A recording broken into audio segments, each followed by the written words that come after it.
Hi everyone, my name is Candace Racine and I'm a graduate assistant here in Salisbury's Center for Student Achievement. Today my video is going to be about training for mid-semester grade meetings we do here in the Center for Student Achievement, which will occur at the end of October. So this video is really to help returning GAs here in the CSA and also new GAs as well. So the purpose of training, the first initiative we have is that all graduate assistants in the Center for Student Achievement will participate in mid-semester grade meetings with students.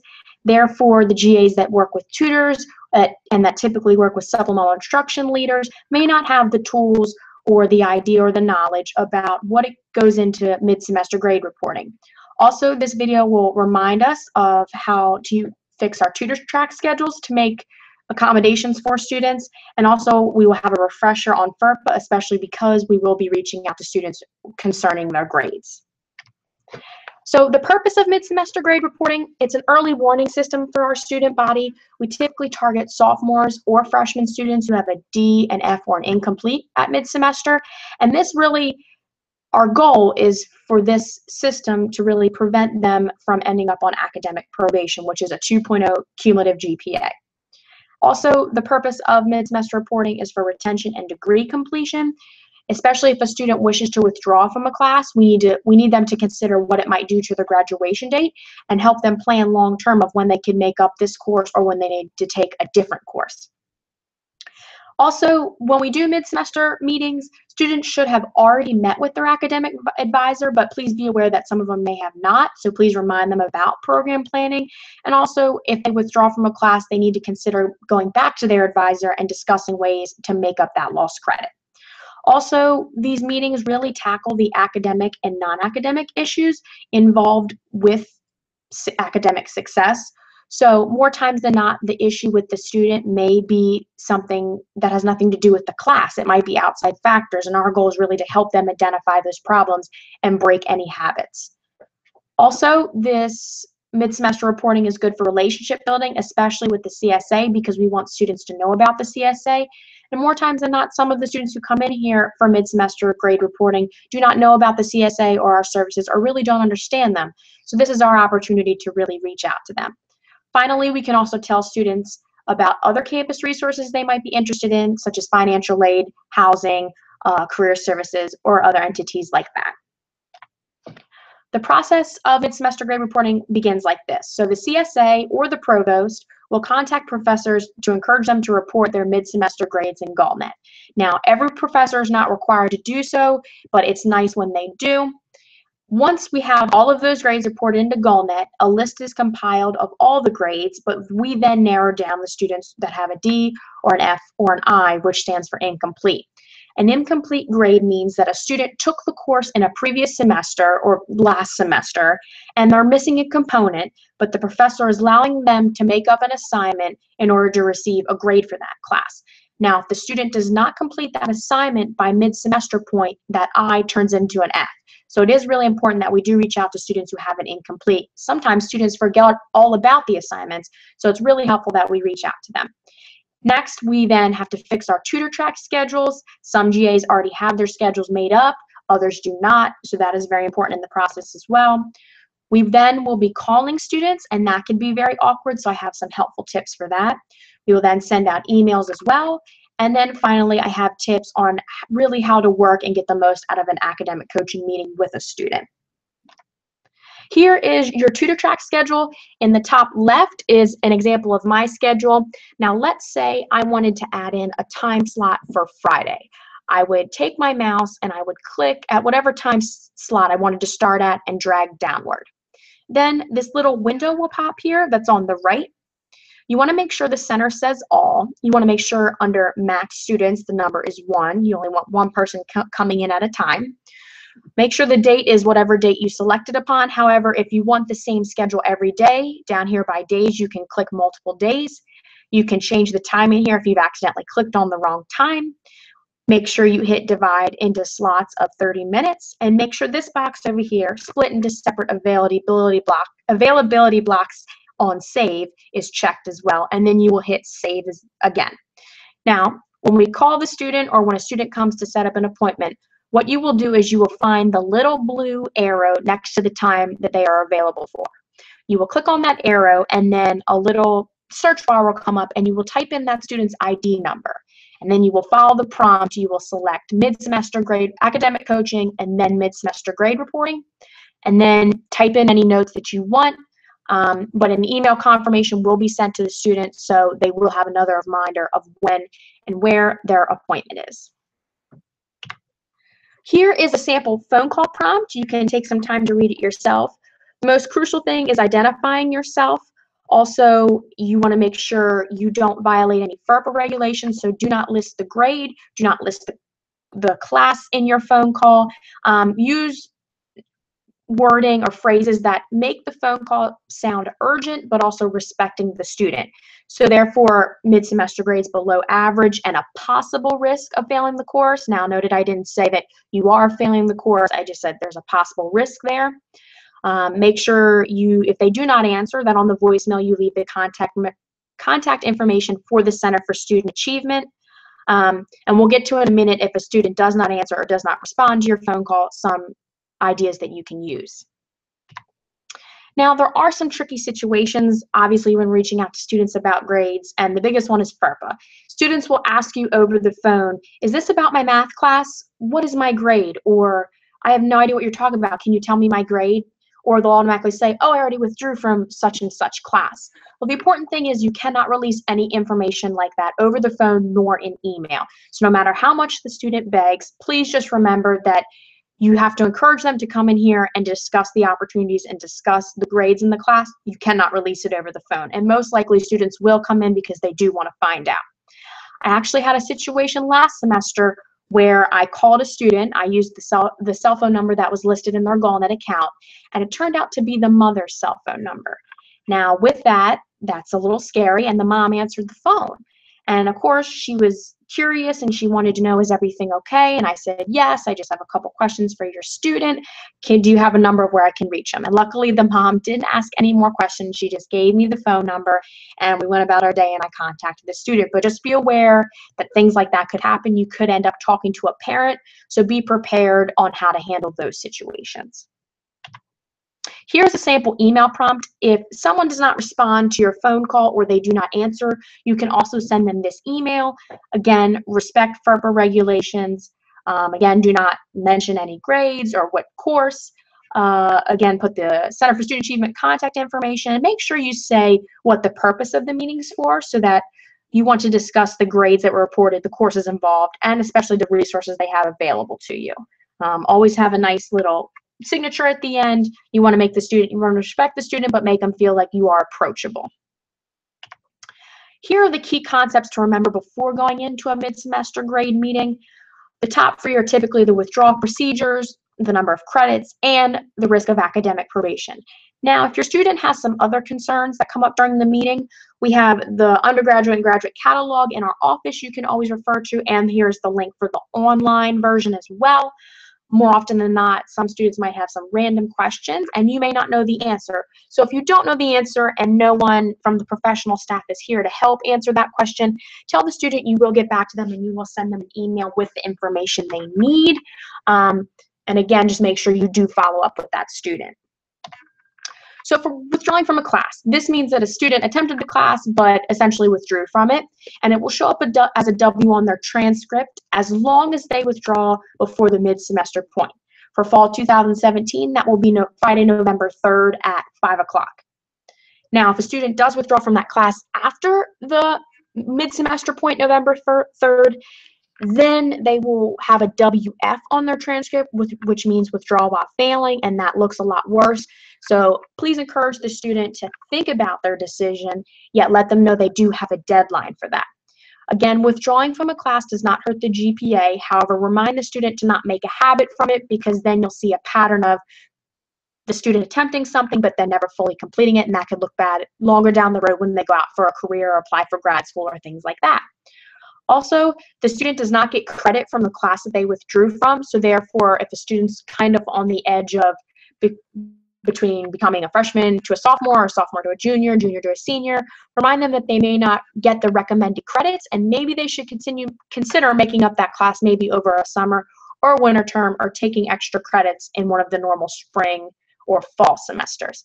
Now, A student can withdraw from a class on their own. They do not have to go to the registrar's office. However, what they can do is log on to GallNet.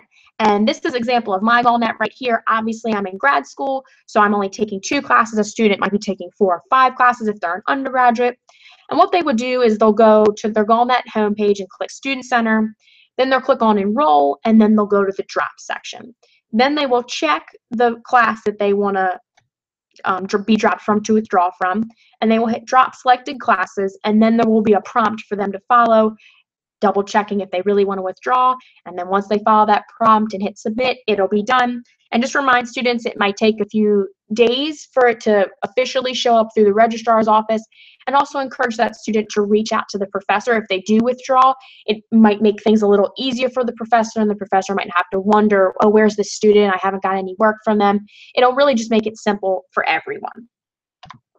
Next, credits. A student must have 12 credits to be full-time, and if they drop below that, they become a part-time student.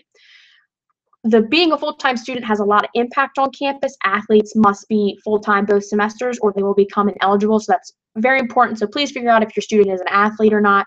Also, these other resources or services offered on campus will be impacted if you are full-time or part-time status. For example, campus residency, usually only full-time students can live on campus. Now, I do know the housing and residence life are a little flexible if a student drops to 11 credits. If the student drops to 11 credits, they still need to reach out to campus housing and let them know that they're planning on withdrawing. And housing will usually work with them and just put them on a list, and they will still be allowed to live in on-campus housing. But they just need to be aware that they cannot get in any trouble as code of conduct while living in on-campus housing, especially now that they are part-time. Also, please tell your student to check with financial aid. Many of the loans or scholarships are based on full-time status. Also, if they participate in any organizations, sorority, fraternities, again, athletics, make sure they reach out to those groups and determine should they withdraw, should they not withdraw. Obviously, academics should come first. So if a student really feels uncomfortable with a class, there are ways to work around it, and they should withdraw if they do not think they can pull themselves out of that hole. Finally, we have academic probation. Now, we will be able to tell before we call students who is already on academic probation. Again, that's below a 2.0 GPA. The academic coaching GA should really take control of reaching out to these students, because the GA has probably already tried reaching out to these students, but now it's even more crucial as we know the student has a D, an F, or an incomplete while already being on probation. Now, when you meet with other students who may not be on probation yet, you need to warn them about probation. You don't have to go into very deep detail, but you need to explain it a little bit, explain what it means, explain the repercussions and the negative path it could lead down. So again, a GPA under a 2.0, you are put into poor academic standing, which is academic probation. The student is then given another semester to bump their cumulative GPA over 2.0. If they fail to do so, a couple things can happen. If they fail to boost their cumulative GPA over 2.0, but their semester GPA is over a 2.0, then they will just remain on academic probation and be given another chance to really bump their grades up without any super harsh repercussion. Now, if their semester GPA did not even get above a 2.0, they're then moved to restricted status. And this is a very tough situation to be in. Students on restricted status are no longer degree-seeking students. Essentially, their admission has been revoked. They are allowed to take a maximum of 2 classes up to 8 credits to really boost their GPA. And again, a student in that position, restricted status, has 3 semesters or 3 terms of enrollment to boost their GPA, their cumulative GPA, over a 2.0. If they fail to do so, they are then academically dismissed from the university entirely. Again, with restricted status, a student could then for sure not participate in a lot of things on campus. They're part-time, and since they have poor academic standing, they cannot play on an athletic team. They cannot be involved in various things on campus. I'm pretty sure they cannot live on campus as well. So please warn students that this is the path they could potentially face if they do not fix their current issue. Now, during the meeting, you'll have a few sheets of paper with you to present to the student, and these are very crucial. The first one on the left is the little half sheet of paper called withdrawing from a course.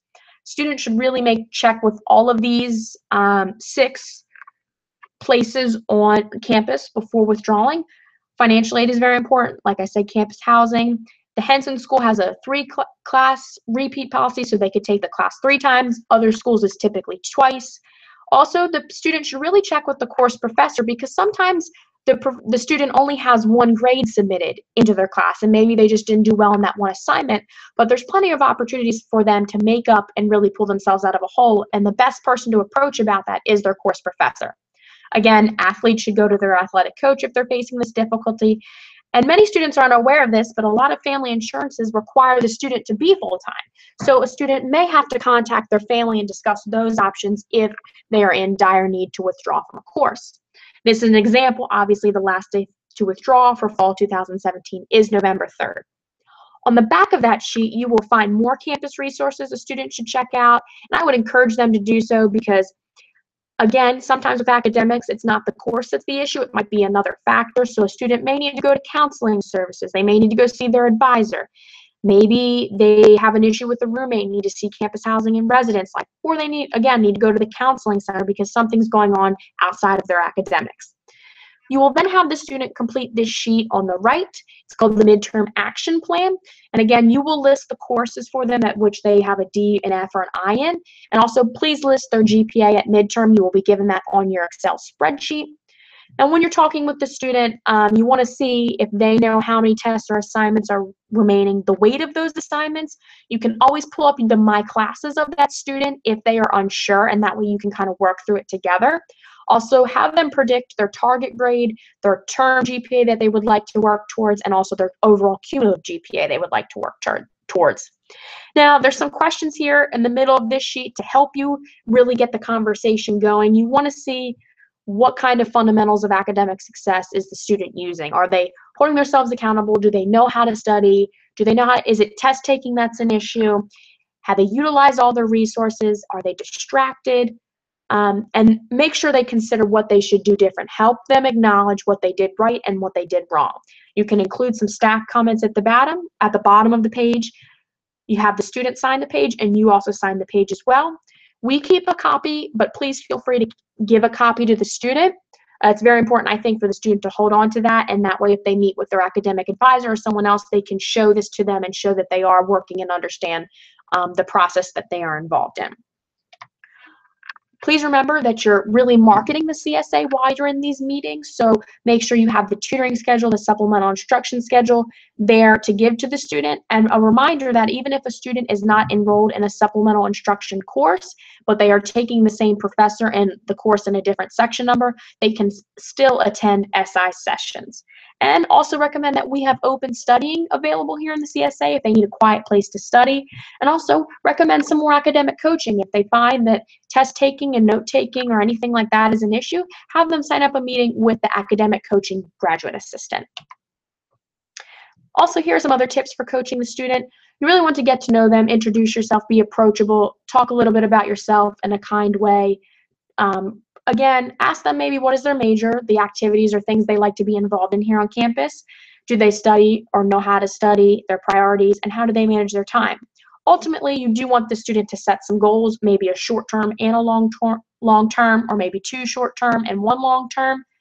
Setting goals will really give them a direction, and again, don't make the goals for the student. Allow the student to guide the conversation and allow them to set goals that they feel is realistic and measurable to them. What do you do with the students who do not show up? This will happen. You will have students ignore your phone call, ignore your emails. Students will even make a meeting with you because you were able to contact them on the phone and they answered, but then they decide they're not going to show up. You can do 2 things. You can make another phone call if you wish, but I would at least send another follow-up email letting them know that they missed their appointment, or if they did miss an appointment or just never answered, you could send another email like the first one stating that they should come in to discuss their grades. And again, put the Center for Student Achievement contact information and be very kind and have a nice signature, letting them know who you are and that you are a real person concerned with their grades. And ultimately, stress to the student that academic success is a marathon, not a sprint. Change will take a course over time. One minor change they do one night will not determine their grade for the rest of the semester. Allow them to pace themselves, remind them that it's going to take a lot of work and a lot of time to be able to get to the high grades that they want and that they deserve. So again, allow them to understand the process, remind them of the resources here in the Center for Student Achievement, and remind them to be patient with their academic success. That is all I have. Thank you for watching. I hope this is helpful. Again, if you have any questions, my name is Candace Racine, and I'm a graduate assistant in Salisbury University's Center for Student Achievement. Thank you.